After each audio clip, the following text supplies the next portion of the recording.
challenging project. My appreciation. Thank you. I wanted to ask you a two-part question. One, how's your son doing in his career as a musician? And I'm a musician by the rest of it. And the second is, what is your worst moment in your field that you've experienced? And what's the high point? Two. Okay.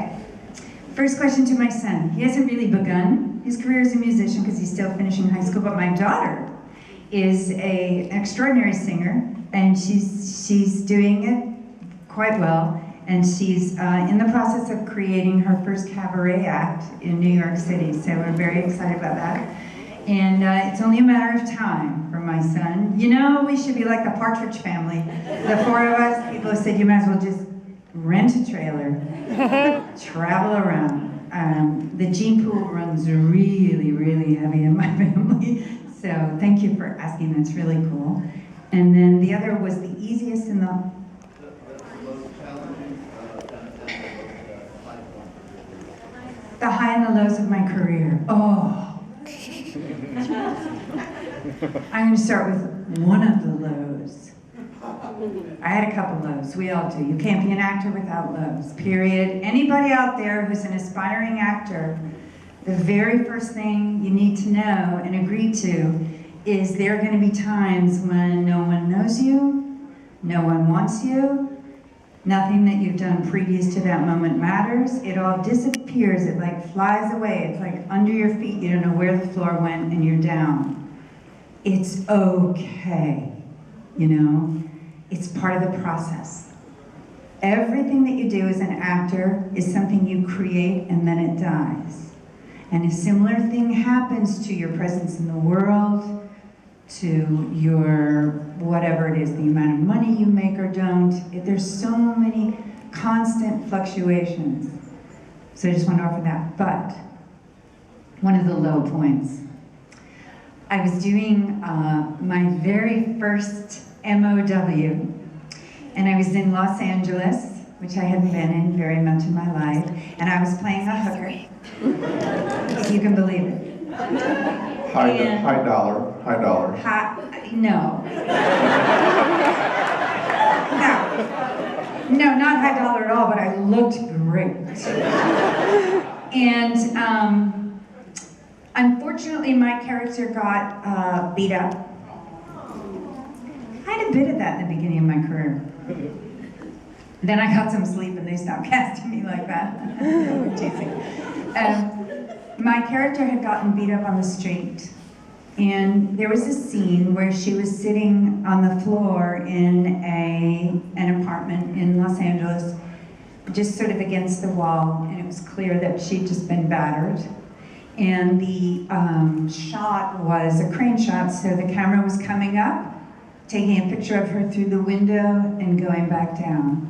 And I was ready, you know what I mean? Like, I was like a young actress who did all my research and my preparation, and I was waiting for that camera, but I couldn't look at the camera. And it came up once and it went down. I guess, okay, good, I did my first take. And then I waited, and I waited, and I waited, and I was like, oh, shut the door. It wasn't coming. I thought, I don't know how I can sustain this, because it was a very emotional moment.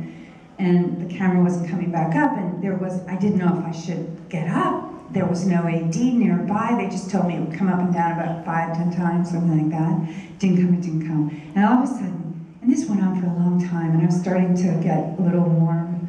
You know, the door burst open, and there was a PA who came in and said, "What are you doing here? Everybody broke for lunch." Hi, Jerry D. Do you know what I mean? What do you do? Oh.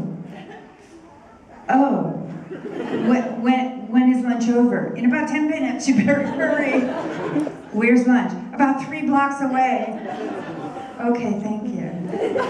And I just sat there and I said, you know, I had just come from playing like some of the greatest roles in American literature on the stage. Do you know what I mean? And I said, here I am with bruises on my face, sitting in an apartment, and they forgot to tell me that we weren't shooting. Anyway, that was a low point.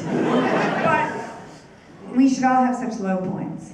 In fact, I got paid very well and all was good, but that was a low point. And there have been so many high points.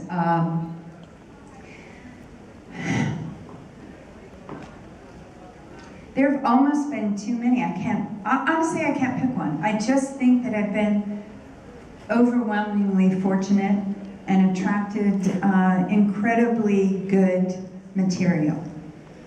And I've been blessed, and I continue to be blessed. And all I can say is that I keep redefining my commitment, and it's getting deeper. You know, like someone said to me the other day, well, you know, you raised your kids, are you gonna back off? I said, are you kidding? No, I'm gonna work more. So maybe that is what I experience at the high of it, is this sort of unending potential. Thank you.